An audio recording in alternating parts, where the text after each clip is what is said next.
Hi friends, இது Sandhya healthy cooking channel.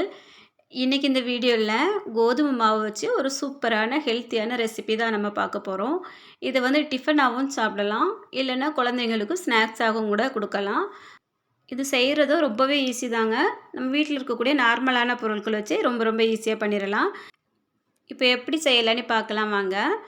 நான் வந்து ஸ்டவ் ஆன் பண்ணி ஒரு பேன் வச்சுருக்கேன். இதில் வந்து ஒரு 2லேருந்து 3 ஸ்பூன் எண்ணெய் விட்டுட போகிறேன். இந்த எண்ணெய் சூடாகுனதும் ஒரு அரை ஸ்பூன் அளவுக்கு கடுகு சேர்த்துடலாம். இந்த கடுகு வெடித்ததும் ஒரு 1/4 ஸ்பூன் அளவுக்கு நான் ஜீரகம் சேர்த்துட போகிறேன். உங்களுக்கு ஜீரகம் வந்து பிடிக்காதுன்னா சேர்க்க வேண்டாம். இந்த ஜீரகம் வந்து நல்லா பொரிஞ்சிட்டு, இப்போ நான் மீடியம் சைஸில் 2 பெரிய வெங்காயம் எடுத்து சின்ன சின்னதாக கட் பண்ணி வச்சுருக்கேன். அதையும் இதில் சேர்த்துட்டு நல்லா வதக்கிக்கிட போகிறேன். ஒரு கொத்து கறிவேப்பிலை சின்ன சின்னதாக கட் பண்ணி அதையும் இதில் சேர்த்துட்டு வதக்கிக்கிடலாம். இப்போ வெங்காயம் ஓரளவுக்கு வதங்கினதும் ஒரு ஸ்பூன் அளவுக்கு இஞ்சி பூண்டு பேஸ்ட்டு அதையும் சேர்த்து நல்லா வதக்கிக்கிடுவோம்.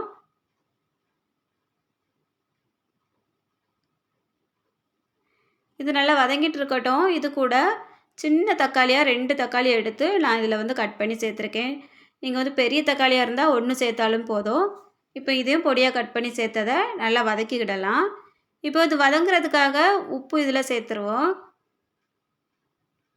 உப்பு சேர்த்தா தக்காளி வந்து சீக்கிரமாக வதங்கிடும். இப்போ இந்த தக்காளியும் ஓரளவுக்கு நல்லா வதங்கி வந்துட்டு, இதில் வந்து தேவையான மசாலா சேர்த்துடலாம். நான் ஒரு அரை ஸ்பூன் அளவுக்கு வத்தல் தூள் சேர்த்துருக்கேன். ஒரு 1/4 ஸ்பூன் மஞ்சள் தூள், அரை ஸ்பூன் அளவுக்கு கரம் மசாலா பவுடர் சேர்த்துருக்கேன். உங்கள்கிட்ட கரம் மசாலா பவுடர் இல்லைன்னா சிக்கன் மசாலா, மட்டன் மசாலா எது வேணாலும் சேர்த்துடலாம். உங்கள் டேஸ்ட்டை பொறுத்தது தான். இப்போ இதையும் நல்லா மிக்ஸ் பண்ணி வதக்கிக்கிடலாம். அந்த பச்சை ஸ்மெல் எல்லாமே போகட்டும். இதில் கொஞ்சம் கூட தண்ணி சேர்க்கணுன்னு அவசியமே இல்லை. நம்ம சேர்த்துருக்க எண்ணெயிலேயே இது எல்லாமே வதக்கிக்கிடலாம். இப்போ ஒரு 4லேருந்து 5 ஸ்பூன் அளவுக்கு தேங்காய் துருவல் சேர்த்துருக்கேன். இதை நான் சேர்த்து நல்லா பிரட்டி விட்டுருவோம். இந்த தேங்காயோட டேஸ்ட்டு ரொம்ப சூப்பராக இருக்கும். இப்போ இந்த மசாலா வந்து ரெடி ஆகிட்டு, இதை எடுத்து ஒரு பாத்திரத்துக்கு மாற்றிட்டு இதை ஆற விட்டுறலாம். அது ஒரு பக்கம் ஆறிட்டு இருக்கட்டும். நான் இப்போ ஒரு மிக்சிங் பவுல் எடுத்திருக்கேன். அதில் 1/2 கப் அளவுக்கு கோதுமை மாவு சேர்த்துக்கிட போகிறேன். இது ஒரு 4 பேர் சாப்பிட்ற அளவுக்கு கரெக்டாக இருக்கும். நீங்கள் வந்து 2 பேர் சாப்பிட்றதா இருந்தால் 1 கப் மாவு எடுத்துக்கிடுங்க, சரியாக இருக்கும்.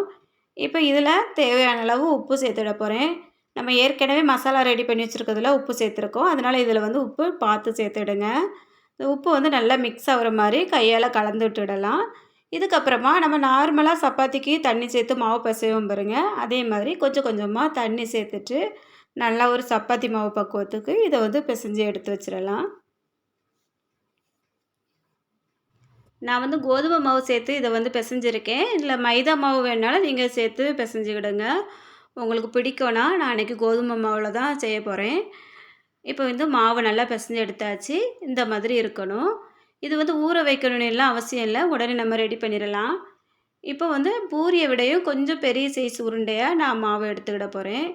இதை நம்ம நார்மலாக சப்பாத்திக்கு மாவு தேய்ப்போம் பாருங்க, அதே போலவே ஒரே அளவில் இருக்கிற மாதிரி தேய்ச்சி எடுத்துடலாம்.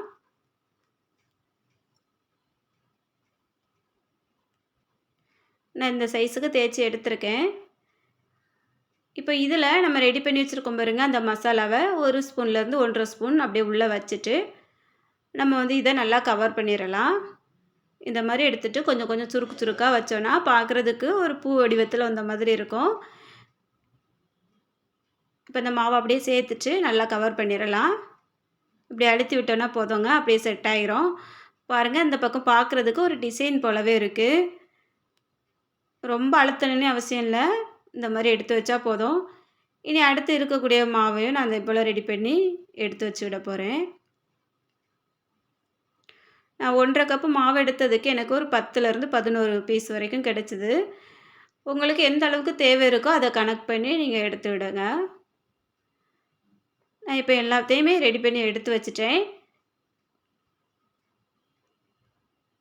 இப்போ ஸ்டவ் ஆன் பண்ணி ஒரு பேன் வச்சு விட போகிறேன். அதில் வந்து 1 ஸ்பூன் இல்லைனா 2 ஸ்பூன் எண்ணெய் விட்டாலே போதும். இதுக்கு எண்ணெய் வந்து ரொம்ப குறைவாக தான் ஆகும். இப்போ இந்த எண்ணெய் எல்லா இடமும் படுற மாதிரி கரண்டியால் ராவி விட்டுறலாம். இப்போ எண்ணெய் சூடாகிட்டு இப்போ ரெடி பண்ணி வச்சுருக்க மாவை வந்து நான் இதில் சேர்த்துக்கிட போகிறேன். அடுப்பு வந்து நார்மலான தீயில் வச்சா போதும். இது ஒரு நிமிஷத்துல ஒரு பக்கம் வெந்துடும். அதுக்கப்புறமா திருப்பி போட்டுட்டு இன்னொரு நிமிஷம் அளவுக்கு வேக வச்சா போதும். நல்லா பொன்னிறமாக வெந்து வந்துடும். பாருங்கள், ஒரு பக்கம் வெந்துட்டு.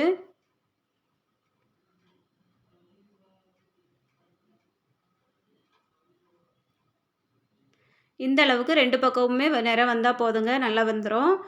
சூடாக சாப்பிட்றதுக்கு ரொம்ப மொறுமொறுன்னு ரொம்ப டேஸ்ட்டாக இருக்கும். இதே போல் நீங்கள் காலையில் டிஃபனுக்கோ ஈவினிங் ஸ்நாக்ஸாக கூட செஞ்சு கொடுக்கலாம். ரொம்ப ரொம்ப ஹெல்த்தானது. நம்ம வீட்டில் இட்லி தோசைக்கு மாவு இல்லாத நேரத்தில் கூட இந்த மாதிரி ரெடி பண்ணிவிடலாம். இது பண்ணுறதுக்கு நம்ம வீட்டில் இருக்கக்கூடிய நார்மலான பொருட்கள் தான் வச்சு பண்ணியிருக்கோம். அதே போல் ஒரு 10 நிமிஷமே போதும், அதிலே ரெடி பண்ணி எடுத்துடலாம். ரொம்ப டேஸ்ட்டாகவும் இருக்கும். இது கூட தொட்டுட்டு சாப்பிட்றதுக்கு ஒரு தக்காளி கெச்சப் இருந்தால் போதுங்க. அதுவும் இல்லைனாலும் கூட நல்லாயிருக்கும். நம்ம ஏற்கனவே ரெடி பண்ணி வச்ச வெங்காயம், தக்காளி, அந்த மசாலாக்களோட கலவை உள்ளே இருக்குது பாருங்கள். அதுவும் சாப்பிட ரொம்ப நல்லாயிருக்கும். நீங்களும் இதே போல் ட்ரை பண்ணி பார்த்துட்டு எப்படி இருந்ததுன்னு சொல்லி கமெண்ட் பண்ணுங்கள். இந்த வீடியோ பிடிச்சிருந்தா அப்படியே ஒரு லைக் கொடுத்துருங்க. மறக்காமல் நம்ம சேனலை சப்ஸ்கிரைப் பண்ணிவிட்டு பக்கத்தில் இருக்க பெல் பட்டனை ஆன் பண்ணிட்டீங்கன்னா நான் அடுத்தடுத்து அப்லோட் பண்ணக்கூடிய வீடியோஸ் எல்லாமே உடனுக்குடன் உங்களுக்கு நோட்டிஃபிகேஷனில் வரும். மிஸ் பண்ணாமல் நீங்கள் எல்லா வீடியோஸையும் பார்க்கலாம். இது வரைக்கும் அந்த வீடியோவை ரொம்ப ரொம்ப பொறுமையாக பார்த்த எல்லாருக்கும் நன்றி, வணக்கம்.